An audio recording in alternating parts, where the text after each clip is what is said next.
Olá, haveremos de estudar hoje sobre os 3 arrebatamentos. 3 arrebatamentos? Será que existe? Vamos ver. Leiamos o que está escrito em Mateus 22, no verso 11, que diz assim: Entrando, porém, o rei para ver os que estavam à mesa, notou ali um homem que não trazia vestes nupcial. E perguntou-lhe: Amigo, como entraste aqui, sem veste nupcial? E ele emudeceu. Apesar de esse texto ser uma parábola, é uma parábola que será literal, porque até aqui todos os acontecimentos já aconteceram. Foram literais, ensinamentos bíblicos que o Senhor fez paralelos, contando histórias que realmente foram verdadeiras. E esta parte não será diferente. O Espírito Santo é o rei apontado aqui. Ele entrará dentro da igreja, que aqui fala que é a casa do banquete, para fazer uma revisão nos servos, estudantes que estão seguindo o ministério de Jesus. E ele faz essa pergunta, muito interessante. Mas com quem ele falou? Ele falou com alguém que recebeu reprovação. Significa que este alguém não estava preparado. Porque ele disse: Por que tu entraste aqui? Ou por que tu ficaste aqui, se tu não usou as vestes brancas, que representam a justiça de Cristo? E ele ficou chateado e teve que abandonar o recinto, segundo a história seguinte. Então, foi arrebatado quem? Foram arrebatados, com a aprovação do Espírito Santo, somente os que estavam preparados. E nessa situação, eles irão para onde? Eles irão trabalhar na vinha do Senhor, como está escrito em Lucas capítulo 14, no verso 22, que diz assim: Depois lhe disse o servo: Senhor, feito está como mandaste, mas ainda há lugar. Prestamos atenção. Este feito está como mandaste é a grande multidão que o Senhor ordenou no verso anterior dos 2 livros, tanto de Mateus 22:10 como de Lucas 14:21. São iguais, são o mesmo mandamento e a mesma obra, todos trabalhando pelo Evangelho. Depois eles entraram dentro da casa e o Espírito Santo fez a seleção, dizendo que tinha muita gente que não estavam preparados. Então, os preparados, somente aos preparados, o Senhor deu a ordem que está escrita em Lucas 14:23. Respondeu-lhes o Senhor: Saí pelos caminhos e atalhos e obriga a todos a entrar, para que fique cheia a minha casa.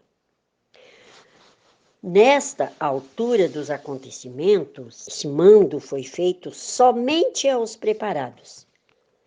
A igreja já está debaixo da tempestade, mas assim mesmo ela vai cumprir aquela última parte que é evangelizar junto com os da hora undécima. Lembra? Então, aqui houve um arrebatamento. Segundo o que o Espírito Santo mandou, aprovou, e eles saíram. Foram arrebatados, mesmo aqui na terra, mas para trabalhar em prol do Evangelho. Agora partimos para o segundo arrebatamento. Está escrito em Isaías 57, versos 1 e 2, que diz assim: Perece o justo, e não há quem se impressione com isto.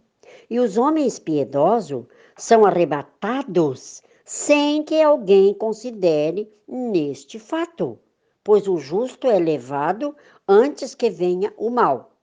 e entra na paz, descansam no seu leito os que andam na retidão. Interessante, esse arrebatamento, ao invés de ser para cima, é para baixo. Segundo tudo indica que é para a sepultura. Leiamos mais. Isaías 2 e o verso 10. Diz assim: vai, entra nas rochas e esconde-te no pó, ante o temor do Senhor e a glória da sua majestade.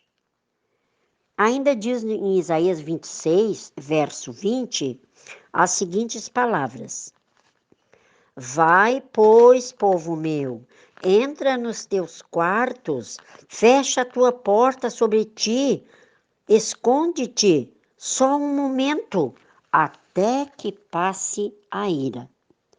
Observamos, no primeiro verso, diz que o justo vai perecer, mas ninguém se incomoda com isso. Como o justo pode perecer? Se ele é justo, ele não perece. A única coisa que vai acontecer com ele é morrer, mas ele está salvo, então não há motivo para se impressionar. E ainda continua dizendo, e os homens piedosos são arrebatados, sem que alguém considere neste fato, pois o justo é levado antes que venha o mal. Todos os estudantes da Bíblia sabem muito bem que vai haver um tempo de angústia, segundo o profeta diz, qual nunca houve na terra. Deus, o nosso Pai misericordioso, sabe que tem muitas pessoas que são mais enfraquecidas. Os idosos, as crianças e outras pessoas. Então, este povo já está preparado, já está pronto, já está escrito seu nome no livro da vida, e o Senhor ordena: vai, descansa no pó até que passe a ira. Depois eu chamarei vocês. É o que está em entrelinhas, né? Para entender mesmo esta situação, vamos ver o que está escrito em Apocalipse 14, 13. Então ouvi uma voz do céu dizendo: escreve, bem-aventurados os mortos que, desde agora, morrem no Senhor. Sim, diz o Espírito, para que descansem das suas fadigas, pois as suas obras os acompanham. É muito interessante nós saber que tempo é este. Quando é este agora? Então, vamos ao contexto. O subtítulo deste assunto é a quarta voz. Antes terá a terceira voz, a segunda voz e a primeira voz. A terceira voz está indicando a advertência contra a adoração à besta. Então, este tempo é um tempo de grande luta. Está indicando claramente, dizendo quarta voz, é depois da terceira, que agora morrerão muitas pessoas, aqueles que estão preparados. Segundo diz o profeta Isaías, serão arrebatados antes que venha o mal. Só que esse arrebatamento é para baixo, ao invés de ser para cima. Mas não deixa de ser um arrebatamento. Saíram do lugar onde estavam e foram ficar em outro lugar. E o profeta chama de arrebatamento. Tudo bem? Foi o segundo. Agora partimos para o terceiro, que está escrito em 1 aos Tessalonicenses, capítulo 4, versos 16 em diante. Porquanto o Senhor mesmo, dada a sua palavra de ordem, ouvida a voz do arcanjo e ressoada a trombeta de Deus, descerá dos céus, e os mortos em Cristo ressuscitarão primeiro.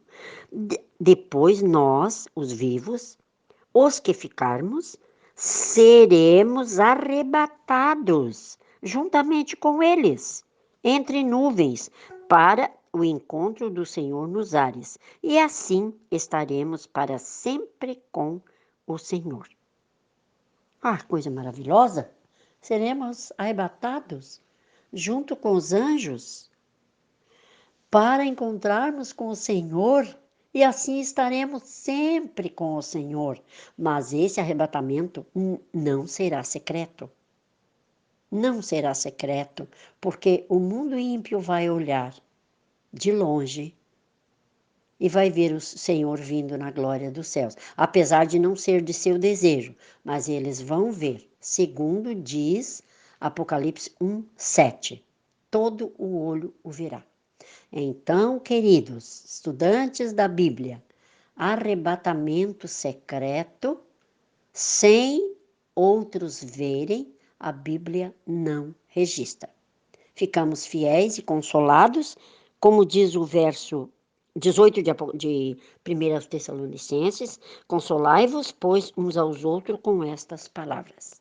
Muito obrigada.